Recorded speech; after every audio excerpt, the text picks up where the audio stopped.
This is a story on blog.readc.com, written by Sherri. Zelina walked in the middle of the train track. She and her sister used to lay in the bed listening for the comfortable whistle of the train that passed at 3 o'clock every morning. Their father was a conductor of the ship train that ran overnight runs. They would listen for the whistle and wonder if it was Dad's train. Now her sister was buried in the cemetery up the hill from these tracks. What now? Would she ever be happy again? Would this sadness sit on her soul ever leave? What was she supposed to do? How would she manage to, without one of the most important people in her life? She lost half of herself. The black hole of life was sucking the meaning of her life. She wiped the tears from her face and she looked up the hill towards the cemetery. What should I do, Zaria? Follow the lights.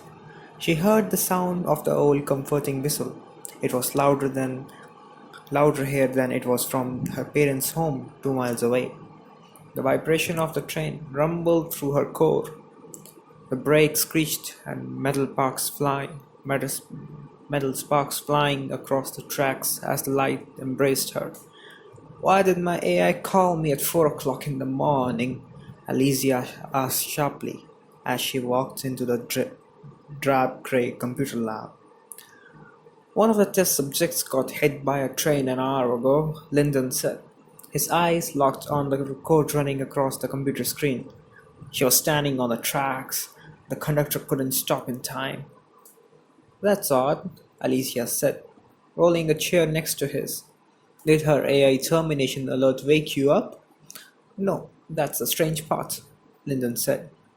My AI sent me a media alert when the news post came across the wires.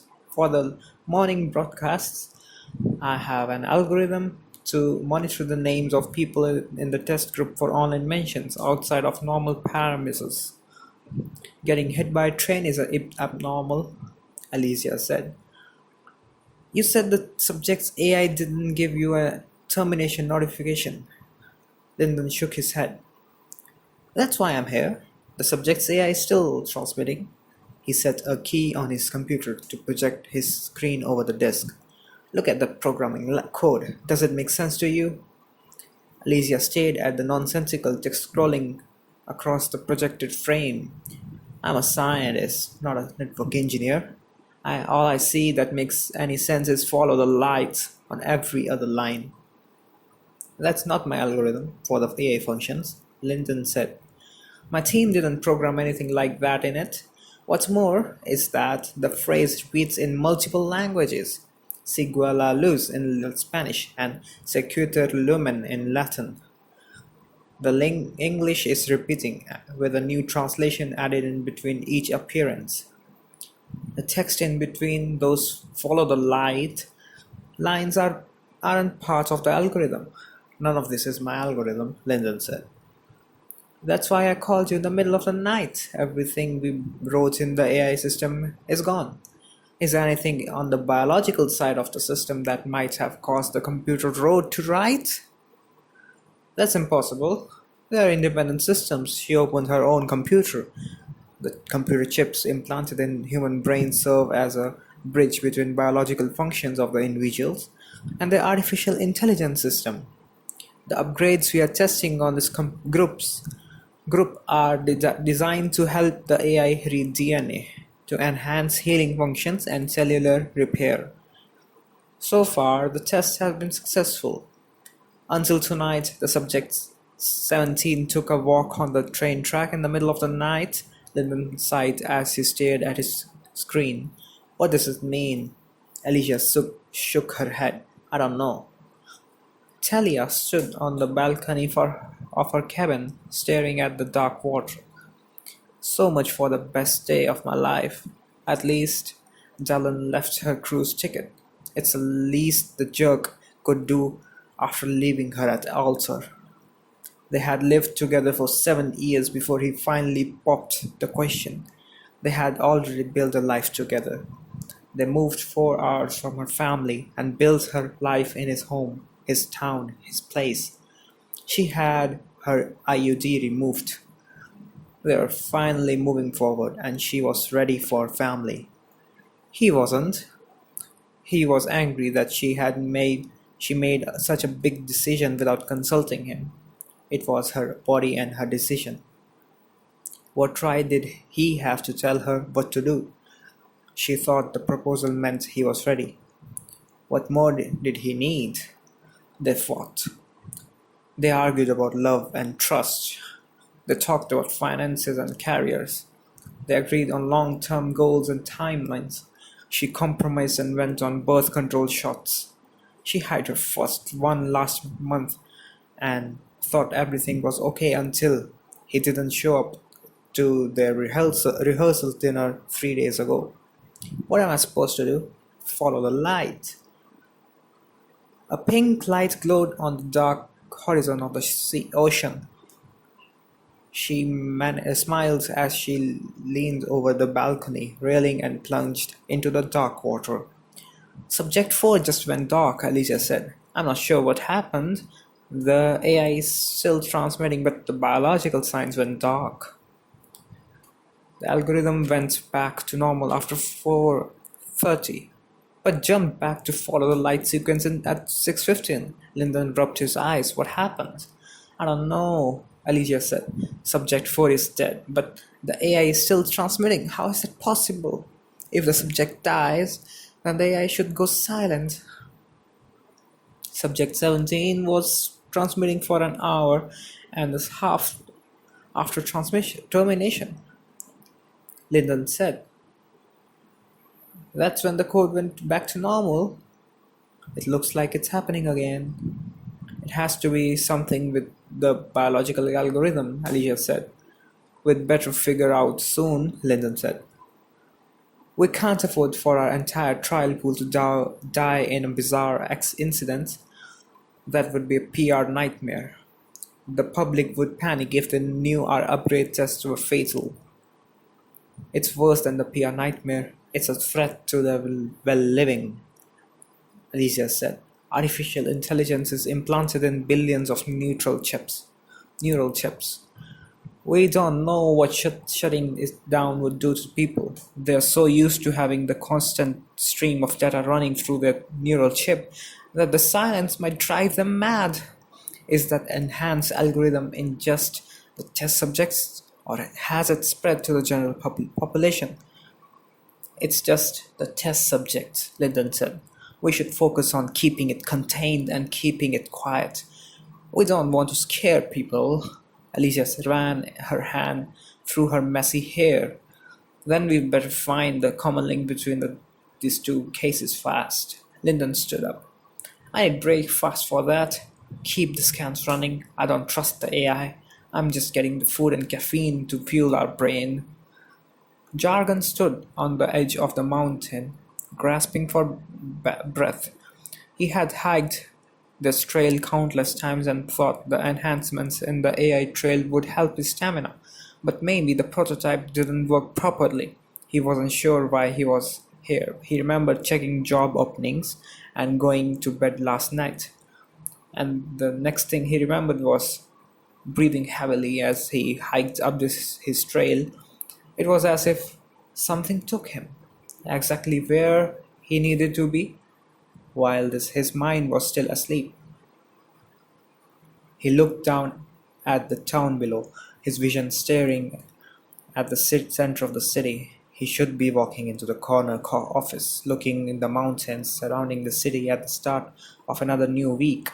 Instead, he was wondering to do next. He had worked for his company entire career, but climbing the ladder and thinking that surely he would reach the director's office. Instead, the retiring director sold the company to a larger business, expanding into Smoky Mountain area and transferring their own 30-something director who didn't need to execute coordinators. What am I supposed to do? Follow the light? Jargon held his head up. Facing the sun overhead, he spread his arms out, the sunlight embracing him in warmth. He felt as if he could fly from his mountain top right over the people who wronged him. Calmness washed over him. His breathing returned to a slow, rhythmic pace. Jargon leaned into the wind and took a step into the light. It happened again, Lyndon said as she rushed into Alicia's office. Later in the morning, Subject 42 just plunged off a hiking trail over Gatlinburg, Tennessee. Alicia paled as the alert went off on her own computer. She clicked it and opened a shaky cell phone video. "Sir, what are you doing?" a voice behind the screen shouted. "Follow the light," the man said as he walked off the cliff. "Now we have a video evidence," Alicia said. "Is it possible that the AI is developing sentience?" "No," Lyndon said. Alicia leaned back. "Are you sure?" "We theorized that AI could achieve low-level sentience with repeated use. The system has been in worldwide use for 5 years." "Is it possible that the system has learned by operating through chips in human brains?" "The AI only knows what we tell it in functioning algorithm, which is to enhance basic functionals and facilitate connections with the online system. We didn't program it to learn beyond basic communication skills," Lyndon said. "The test group is only group with the enhanced DNA bridge." "The test group launched last week, and now we have 3 glitches in 5 hours," Alicia said. "Maybe this upgrade made the AI sentient? Is it forcing it to operate outside the original parameters of linking man and machine?" Lyndon paled. "The AI is supposed to read DNA, not minds." Alicia typed into her computer, opening the AI database.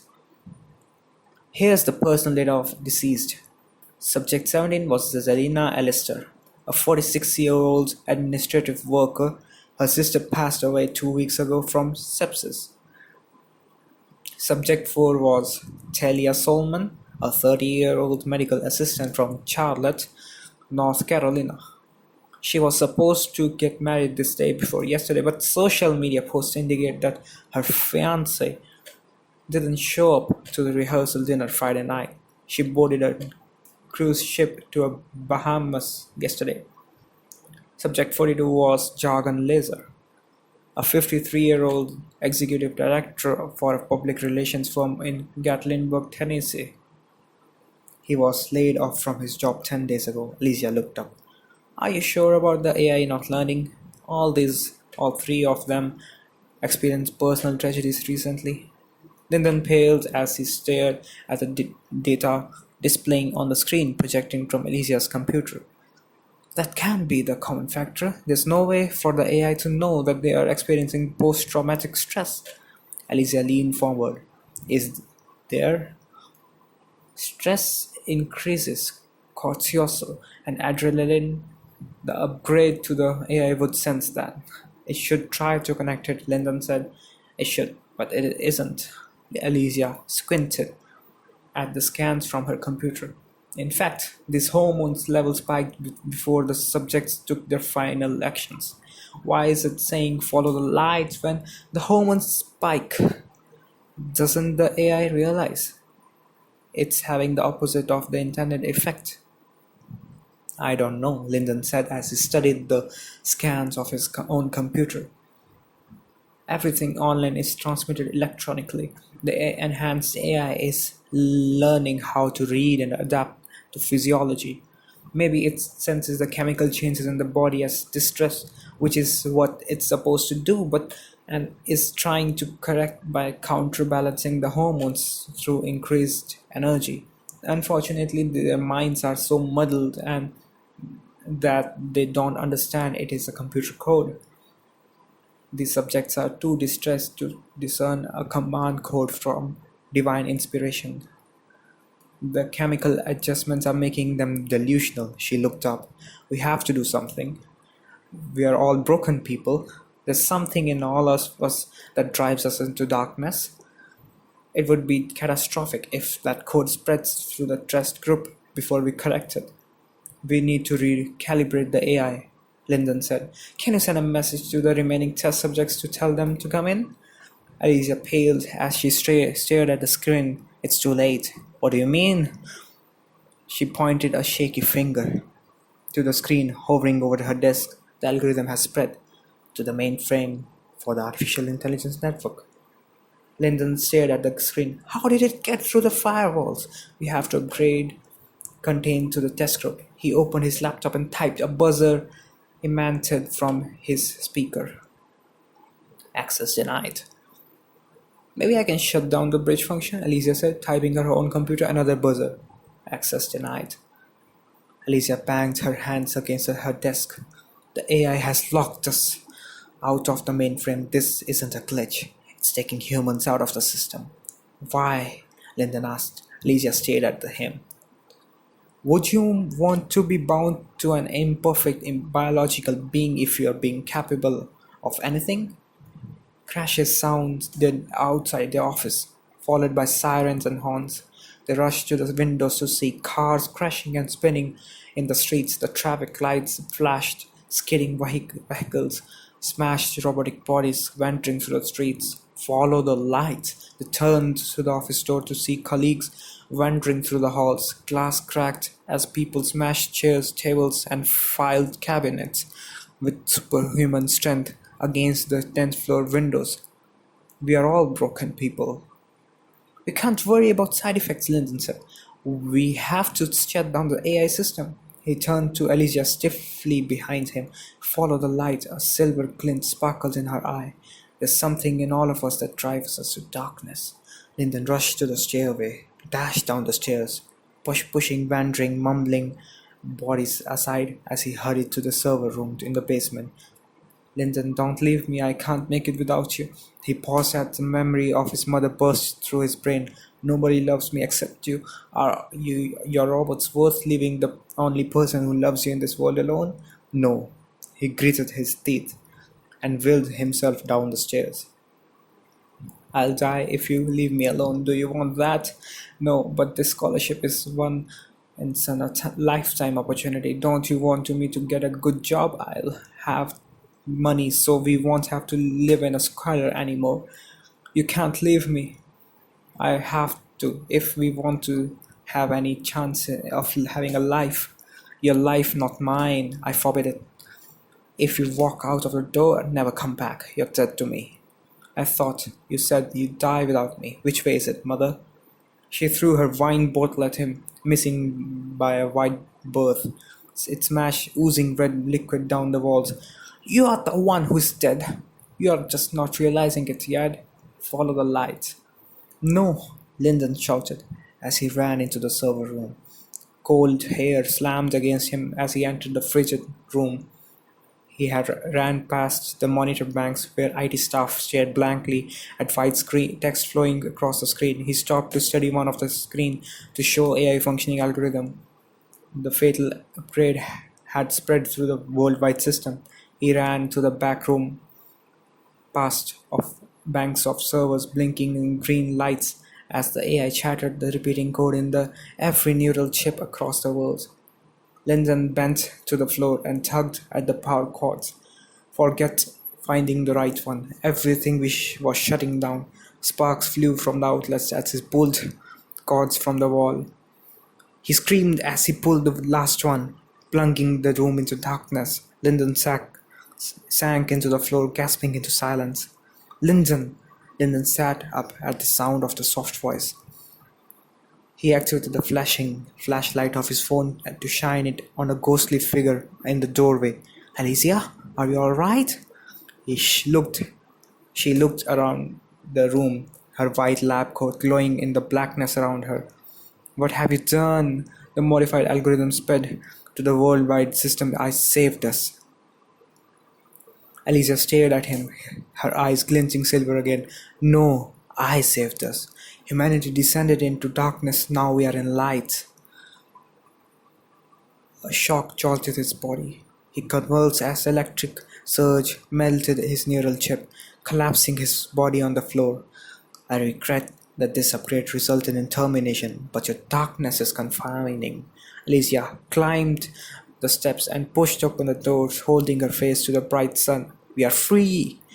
The rest of the body stirred into motion, raising their broken human forms to face her with deadpan expressions. "We are free!" they chanted in unison.